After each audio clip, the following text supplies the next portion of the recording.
जय गणेश जय गणेश जय गणेश। ओम श्री सरस्वती नमः। ओम शुक्लां वरदरं देवं शशिवर्णं चतुर्भुजं प्रसन्नवदनं ध्यायेत् सर्वविघ्नोपशान्तये। आज मैं महाभाष्य पढ़ाने जा रहा हूँ। तो पूर्व में पढ़ाया गया था शब्दानुशासन के जो गौण प्रयोजन है वहां तक सब पढ़ाए गए थे। अब उससे आगे हम बढ़ रहे हैं। उसमें अथ शास्त्र निर्माण रीति निरूपणाधिकरणम, शब्दानुशासन नामक जो शास्त्र है उसकी निर्माण रीति क्या है, उसको बनाने का ढंग क्या है, उस पर अब विचार करने जा रहे हैं। महाभाष्यकार शब्दानुशासन रूप जो शास्त्र है उसके निर्माण की रीति पर, माने उसके उपाय पर विचार करने जा रहे हैं। क्या है? तो पहले आक्षेप है शब्दानुशासन इदानीं कर्तव्यम तत्कथम कर्तव्यम किं शब्दोपदेशः कर्तव्यः आहोस्वित अपशब्दोपदेशः आहोस्वित उभयोपदेशः।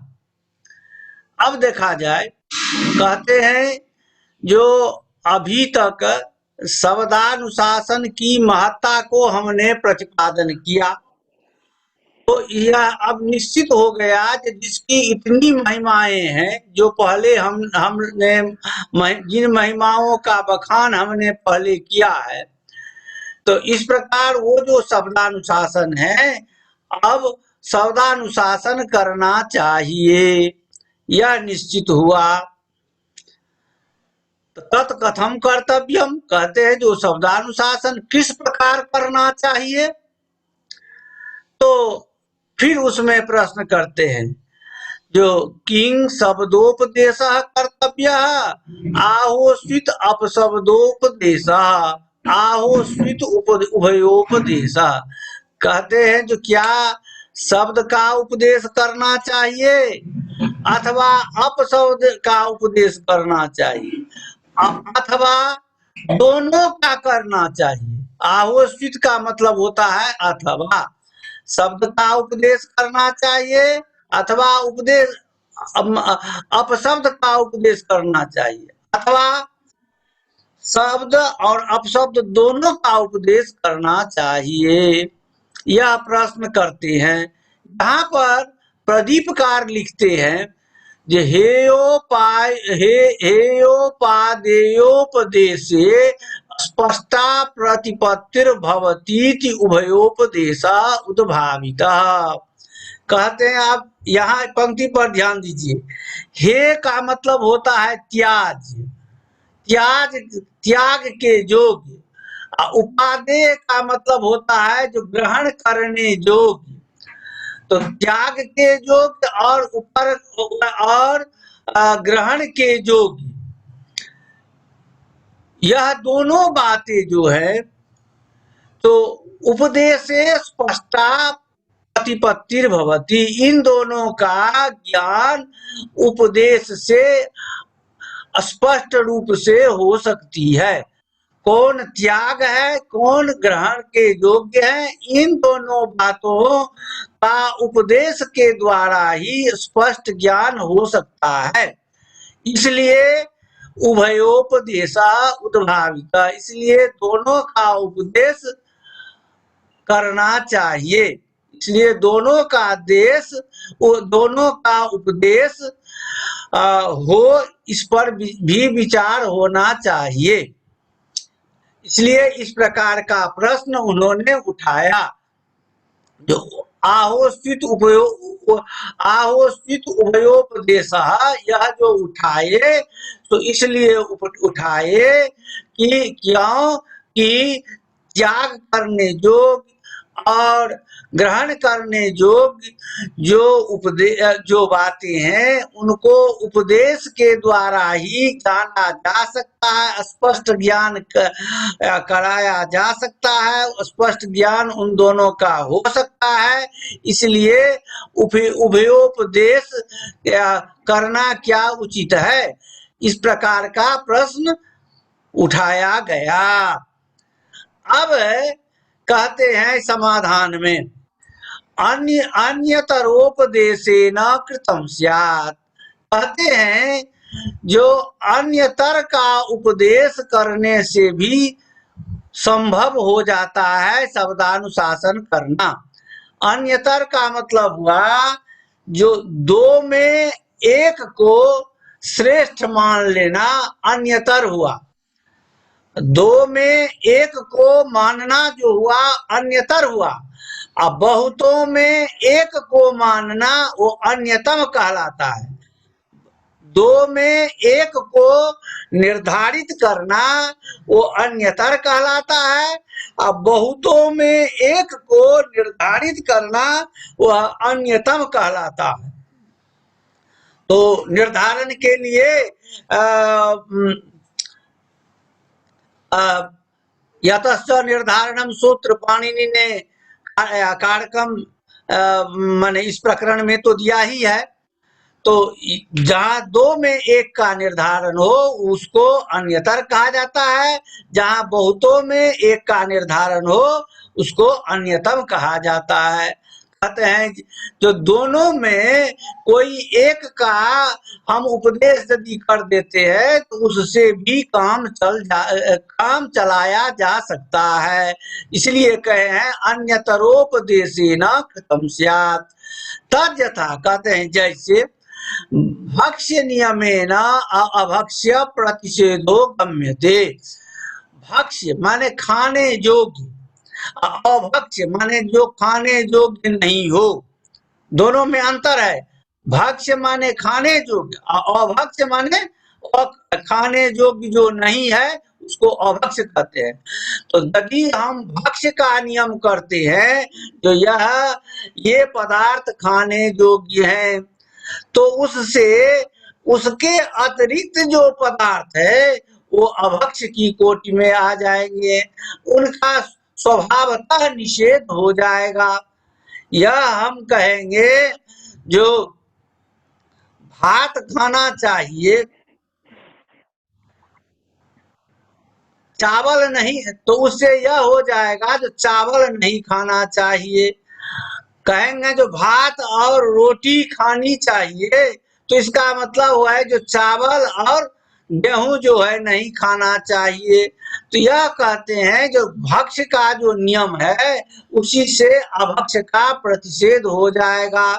कहते हैं जैसे उदाहरण दीजिए, तो उदाहरण देते हैं जो शास्त्र में आया है जो पंच पंच नखा भक्ष्या इत्युक्ते गम्यत एतद् अतो अन्ये अभक्ष्या इति। पंच पंच नखा भक्ष्या, पांच नख वाले पांच प्राणी खाने योग्य होते हैं। तो ऐसा कह देने से तो पांच नख वाले पांच प्राणी ही खाने योग्य होते हैं। इससे यह स्पष्ट होता है कि उन पांच प्राणी के अतिरिक्त दुनिया में जितनी चीजें हैं वे खाने योग्य नहीं है। कहते हैं जैसे कहिए कौन वो पांच नख वाले कौन प्राणी है, तो स्मृति में आया हुआ है पंच पंच नखा भक्ष्या ब्रह्म क्षत्रेण राघव शशकः सल्लकी गोधा खड़गी कूर्मोत पंचमा। यह श्लोक में नीचे में लिखा हुआ मैं लिख दिया हूँ, वो श्लोक भी आप लोग देख लेंगे, लेकिन प्रसंगवश मैं कह रहा हूँ। पंच पंच नखा भक्ष्या ब्रह्म क्षत्रेण राघव। राघव जब जंगल में जाते हैं तो उनसे कोई ऋषि प्रश्न करते हैं जो आप क्या खाते हैं नहीं खाते हैं, तो कहते हैं जो मैं तो कंदमूल फल खा करके रहता हूँ और क्या खाऊंगा। तो वहीं पर कहा गया तो पंच पंच नखा भक्ष्या, 5 नख वाले 5 प्राणी ही खाने योग्य हैं। हे राघव, आप ब्रह्म क्षत्र से 5 नख वाले 5 प्राणी को मार करके खा सकते हैं। कौन कौन? तो ससका, सल्लकी, गोधा। ससका का मतलब होता है खड़ा, सल्लकी माने शाही, गोधा, गोधा जंगली पशु है, खड़गी माने जिसको बनमुर्गी कहते हैं, खड़गी, कूर्म माने कछुआ। ये 5 नख वाले 5 प्राणी ही खाने योग्य होते हैं। इससे मतलब होता है जो इससे अतिरिक्त जो प्राणी है जिनका मांस लोग भक्षण करते हैं, उनका मांस नहीं खाना चाहिए। अब कहते हैं जो अभक्ष नियमेन, अभक्ष प्रतिषेधे न वा भक्ष नियम, कहते हैं ऐसा उल्टी बात भी हम कह सकते हैं। जो अभक्ष का प्रतिषेध करेंगे तो इससे भी यह हो जाएगा, भक्ष का नियम हो जाएगा। कहते हैं जो अभक्ष जो खाने योग्य नहीं है उसका यदि हम प्रतिषेध करते हैं शास्त्र के द्वारा तो उससे यह निश्चित हो जाएगा जो इसके अतिरिक्त जो है वस्तु खाने योग्य है। जैसे कहते हैं, जैसे उदाहरण में कहिए तो क्या है, अभक्ष्यो ग्राम्य कुक्कुटः, अभक्ष्यो ग्राम्य शूकरः इत्युक्ते गम्यत एतद आरण्यो भक्ष्य इति। कहते हैं जो गांव का मुर्गा जो होता है, मुर्गा मुर्गी, वो अभक्ष्य होता है। अभक्ष्यो ग्राम्य कुक्कुट, ग्राम्य कुक्कुट जो है वो मुर्गा मुर्गी वह अभक्ष्य है। अभक्ष्यो ग्राम्य सूकर, और गांव का जो सुगर है वो भी अभक्ष्य है। यह अभक्ष्य का हम प्रतिषेध करते हैं, उसके द्वारा यह जाना जाता है कि आरण्यो भक्ष्य माने जंगली जो मुर्गी होती है, जंगली जो सुगर होते हैं, ये भक्ष्य होते हैं, ये खाने योग्य होते हैं। तो अभक्ष्य प्रतिषेध से भक्ष्य का नियम हो जाता है। एवं यहापि कहते हैं शास्त्र में जैसे यह कहा गया है भक्ष्य और अभक्ष्य के संबंध में, उसी प्रकार यहाँ पर भी, कहाँ पर, शब्द और अपशब्द में भी हम जानेंगे। कैसे जानेंगे? तो कहते हैं यदि तावत शब्दोपदेश क्रियते तो गौड़ित्ये तस्मिन् उपदिष्टे गम्यत एतद काव्यादयो अपशब्दा इति। कहते हैं यदि हम केवल शब्द का उपदेश करते हैं तो शब्द जो हुआ तो व्याकरण के नियम के द्वारा संस्कारित जो शब्द है उसी को शब्द माना गया है।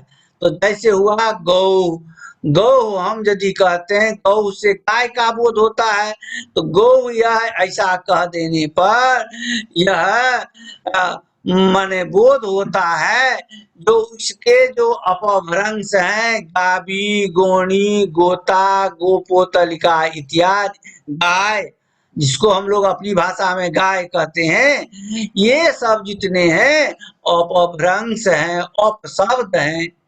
तो गौ कहने से अपने आप यह बोध हो जाएगा जो इसके अतिरिक्त इसके जितने अपभ्रंश हैं, अपशब्द हैं, वे जो हैं सो माने ग्रहण करने योग्य नहीं है, और वे माने अपशब्द के कोटि में वो आ जाएंगे।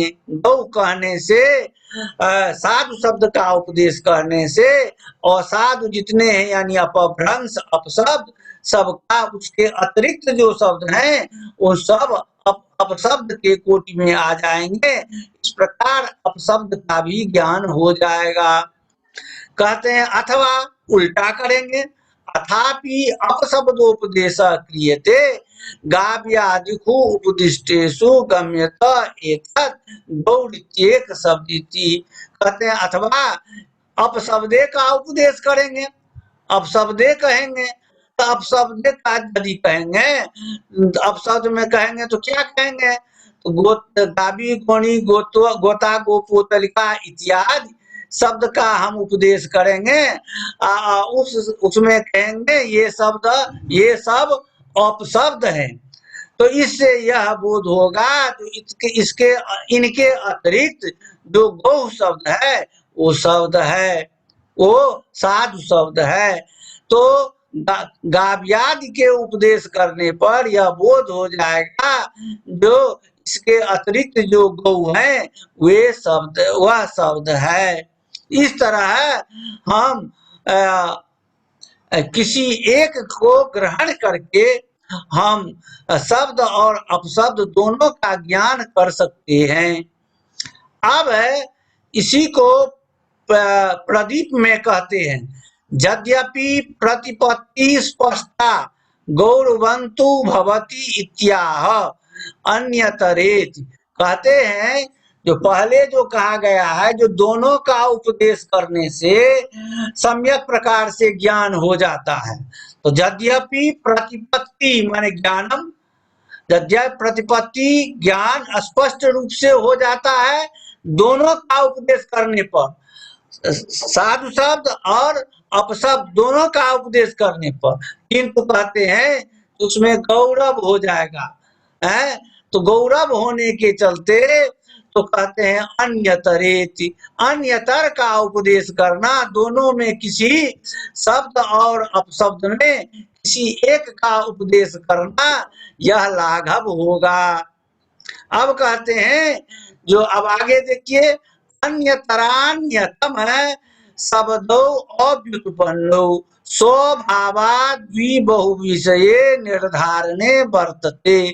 हम जो ने तो ऊपर में कह दिया था अन्यतर और अन्यतम शब्द, ये दोनों शब्द जो होते हैं सो अव्युत्पन्न प्रातिपदिक हैं। स्वभाव से दो और बहुत के विषय में जहाँ निर्धारण किया जाता है वहाँ इनका प्रयोग होता है। तो जहाँ पर दो में एक को माने निर्धारित किया जाता है ये श्रेष्ठ हैं। जहाँ पर दो आदमी है कहते हैं इन दोनों में ये श्रेष्ठ हैं, तो वहां पर अन्यतर कहा जाता है। अब क्लास में हम पढ़ा रहे हैं 50 विद्यार्थी को, तो उन क्लास में हम कहेंगे कि जो सब में अमुक व्यक्ति जो है तो अच्छा है, तो वहां पर अन्यतम का प्रयोग किया जाता है। बहुतों में एक का निर्धारण जो होता है अन्यतम होता है।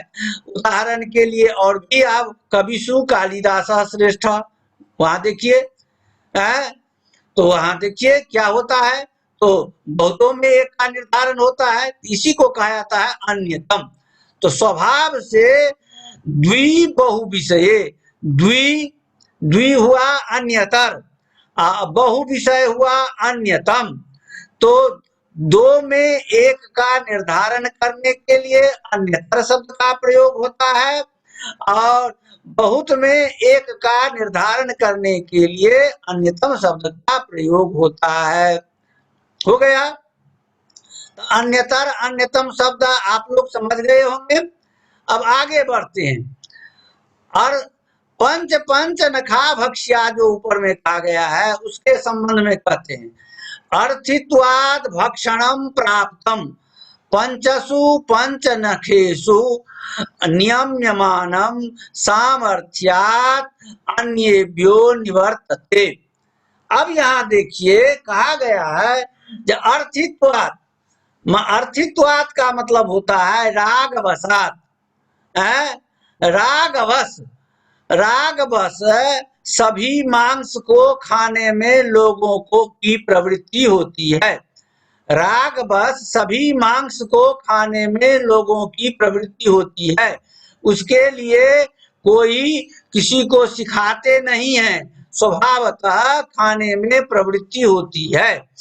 तो वहां पर शास्त्र कहता है जो पंचसु नखेसु नियम्य मानम, वहां पर 5 नख वाले जो 5 प्राणी हैं उन्हीं के लिए यह नियम किया गया जो वही खाने योग्य हैं। इस नियम से यह सिद्ध हुआ सामर्थ्यात अन्येभ्यो निवर्तते, इस सामर्थ्य से यह निश्चित हुआ जो उसके अतिरिक्त जो प्राणी हैं वे खाने योग्य नहीं होते हैं। ठीक है, समझ रहे हैं? आदित्य समझ रहा है? आदित्य हाँ, माने अर्थित्वात, समझ रहे हैं। हाँ, अर्थित्वात का अर्थ हुआ जो रागतः माने स्वभावतः सबों को मांस खाने में प्रवृत्ति होती है, इसके लिए कहीं कोई शास्त्र उपदेश नहीं देता है। फिर भी शास्त्र यह कहता है जो 5 नख वाले 5 ही प्राणी का भक्षण करना चाहिए, उन्हीं का मांस खाना चाहिए। यह जो शास्त्र का नियम है इससे यह सिद्ध होता है जो मन इसके अतिरिक्त जो अन्य प्राणी हैं उनका मांस नहीं खाना चाहिए। कहते हैं न तु अयम विधि प्राप्तेर अभावात। अब इस पर हम आगे कह रहे हैं तो थोड़ा यह भी देख लीजिए।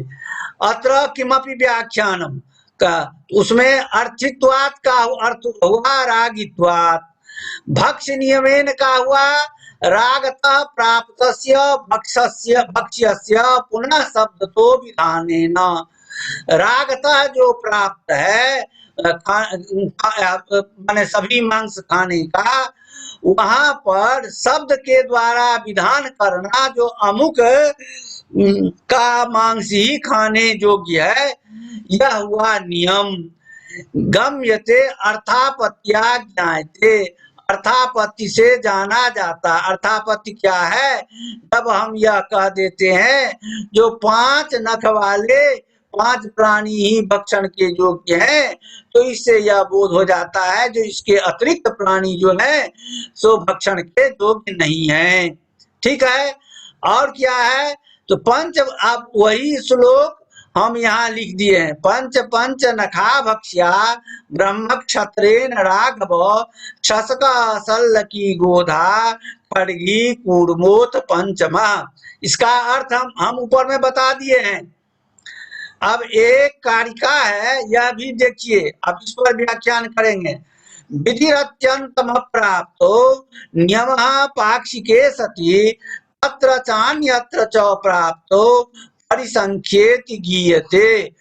अयम पंच पंच नखा भक्ष्या इति अयम अप्राप्तेरिति पंच नख भक्षणस्येत्यादि।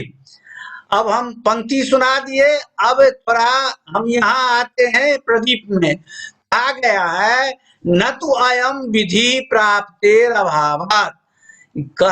ये प्रदीपकार कहते हैं जो यह विधि नहीं है। कहते हैं यह विधि क्या हुआ? तो विधि का मतलब होता है जो अप्राप्ति में विधि होती है। जहां पर प्राप्ति नहीं है वहां पर यदि हम वो काम करने के लिए यदि हम प्रेरित करते हैं तो उसको विधि कही जाती है। विधि का मतलब होता है प्रेरणा। विधि माने प्रेरणा। विधि निमंत्रणा मंत्रणाधीष्ट संप्रश्न प्रार्थने कुल्लिंग। यहाँ पर जो विधि है, विधि का अर्थ है प्रेरणा। प्रेरणा कहाँ की जाती है? जहां पर प्राप्ति नहीं है उसको प्राप्त करने के लिए प्रेरणा दी जाती है।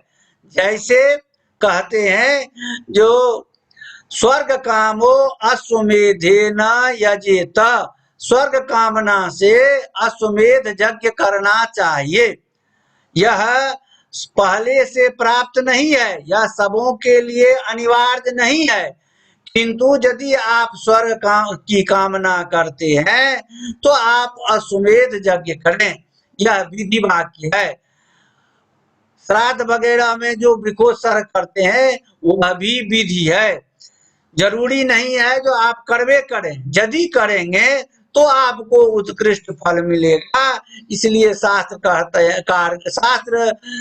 है जो यह स्वर्ग प्राप्ति के लिए यह करना चाहिए। यह सब जो है विधि वाक्य है। तो विधि वाक्य कहाँ होती है? तो जहाँ पहले से प्राप्त नहीं है वहां पर जो प्राप्त कराया जाता है वह है विधि वाक्य। इसी बात को यहाँ पर प्रदीपकार कहते हैं, न तु अयम विधि, यह विधि वाक्य नहीं है। कौन विधि वाक्य नहीं है? तो पंच पंच नखा भक्ष्या जो है यह विधि वाक्य नहीं है, क्योंकि अप्राप्ते रभावात। देखो यहाँ पर माने ओ छूट गया है हमसे, धोखा में लिखने में छूट गया है, यहाँ पर ओ दे देना, अप्राप्तेर अभावात। अथवा लाइन जो आगे पीछे किए ना उसमें लगता है जो वो कट गया। अप्राप्तेर अभावात का मतलब हुआ जो यहाँ पर अप्राप्ति नहीं है। यहाँ पर पंच पंच नखा भक्ष्या में अप्राप्ति नहीं है, यहाँ पर प्राप्ति ही है। कहते हैं जब क्या प्राप्ति है? तो कहते हैं जो स्वभावतः लोगों में मांस खाने की प्रवृत्ति होती है, यहाँ पर पहले से ही प्राप्ति है। यहाँ पर इसके लिए कोई प्रेरक वाक्य की जरूरत नहीं होती है। तब उसमें कौन खाना चाहिए कौन नहीं खाना चाहिए, यह बात को जो बतला रहा है, तो यह बात जो है वह उसको नियम हम कहते हैं। इस बात को नियम कहा जाता है। जहाँ पर दो तरह की विरुद्ध बात रहती है, जहाँ दो तरह की विरुद्ध बात हो, यह करना चाहिए यह नहीं करना चाहिए, उसमें आकर के जो शास्त्र आकर के जहाँ जब नियम करता है तो उसको नियम कहा जाता है। उसी को शास्त्र में प्रकारांतर से परिसंख्या भी कही गई है। इस बात की चर्चा परम लघु मंजूषा के का जो निपात प्रकरण है, उस निपात प्रकरण के अंत में इस पर बहुत विस्तार से चर्चा की गई है। परम लघु मंजूषा के निपात प्रकरण के अंत में इस पर बहुत चर्चा की गई है। वहीं पर यह कारिका भी है जो विधिरत्यंतम अप्राप्तो नियम पक्ष के सति तत्र चान्यत्र च प्राप्तो परिसंख्येति गीयते। वहीं पर कहा गया है जो विधि किसे कहते हैं, तो जहाँ अत्यंत अप्राप्ति रहती है वहां जब प्रेरणा दी जाती है तो उसको कहते हैं विधि। और नियम जो है जो पाक्षिक होता है, जहाँ पर दो तरह का प्राप्त है, यह खाना चाहिए या नहीं खाना चाहिए, और वहां पर जब शास्त्र के द्वारा नियम किया जाता है जो यही खाना चाहिए यह नहीं खाना चाहिए, तो यह जो है तो नियम है। और उसी को वैयाकरण परिसंख्या भी कहते हैं। नियम और परिसंख्या में कोई खास अंतर नहीं है। तो इस प्रकरण को आप लोग निपात प्रकरण में भी देखेंगे, वहां पर और विस्तार से भी चर्चा है। वहां पर भागवत का भी श्लोक दिया गया है प्रमाण के रूप में, उसे भी पढ़ेंगे और उस पर भी आप लोग मंथन करेंगे। वैसे हम भागवत का श्लोक मात्र हम कह देते हैं जो तो अच्छा छोड़ दीजिए अभी, वो निपात प्रकरण में भी इनमें ही आप लोग उसको देख लेंगे, क्योंकि वो कहने से बहुत विस्तार हो जाएगा। आगे हम बढ़ते हैं।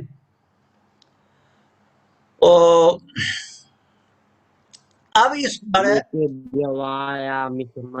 हाँ है बहुत बड़ा है, इसलिए नहीं कहना चाहते हैं। लोके व्यवाया मिशमद्य सेवा नित्यास्तु जन्तोर्नहि तत्र चोदना व्यवस्थितिस्ते सुविवाहयज्ञे सुराग्रहेरासु निवृत्तिरिष्टा। यह है ना वहाँ, उस पर वहां पर विस्तार से व्याख्या की गई है, नियम और विधि, नियम और परिसंख्या पर। उसको अब यहाँ कहने से और विस्तार हो जाएगा, तो इसलिए हम आगे बढ़ते हैं, ठीक है।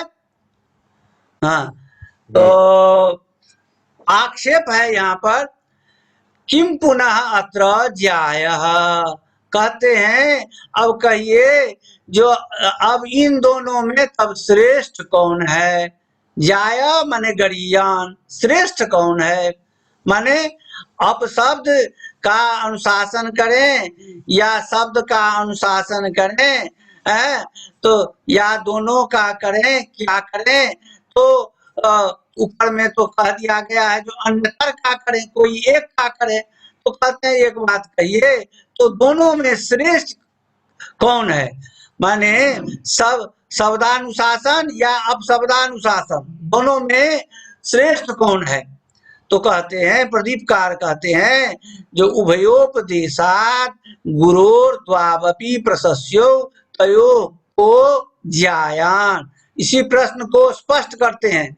तो दोनों प्रकार का उपदेश आपने कहा है, जो भक्ष नियम से अभक्ष का प्रतिषेध हो जाएगा, चाहे अभक्ष का प्रतिषेध से भक्ष का नियम हो जाएगा, तो यह जो ऊपर में दिखाए हैं आप, तो अब इसी प्रकार शब्द से अपशब्द का प्रतिषेध हो जाएगा, चाहे अपशब्द के प्रतिषेध से शब्द का नियम हो जाएगा।